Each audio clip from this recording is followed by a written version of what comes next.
This is 461 to 468, and Aeneas has encountered Dido in the underworld here in Book 6 of the Aeneid. Um, Dido is, although she's a ghost, she's not happy to see him, and he is stricken with the guilt as he realizes that he's caused her death. And so he's justifying his behavior here in 461. He says, but the commands of the gods verbed me. Now, we don't know what the verb is yet, but we can imagine it's forced or something like that, made me do it. We'll get to that, but we first have some subordinate clauses here. So these commands of the gods, which now, through these shades, and then we have an infinitive, so we're still missing a verb, through places rough with decay, and then kogot, so force.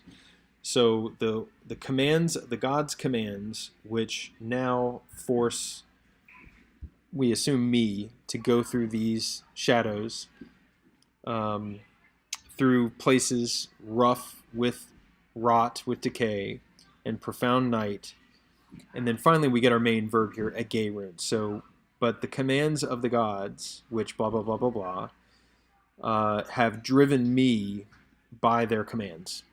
So he's being redundant, he's being repetitive, but I always get the sense it's because he's flustered. He's flustered, and he's trying to justify. He says, "Look, the gods, the commands of the gods. They forced me to do this, and I didn't have a choice."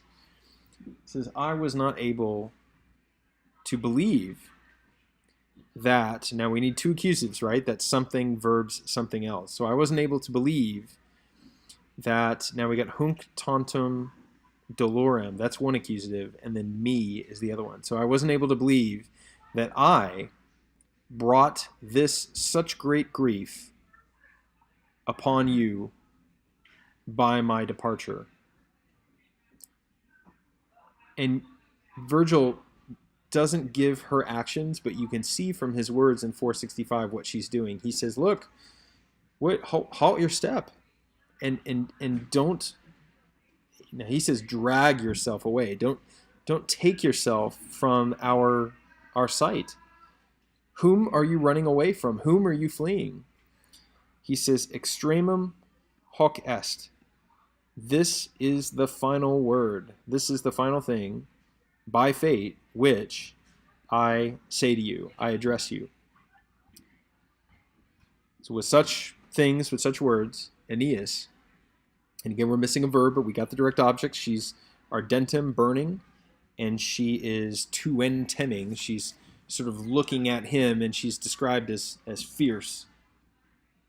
And we get a verb. So Aeneas, with such words, was soothing her, burning, and looking him over, fierce, or maybe fiercely, with words.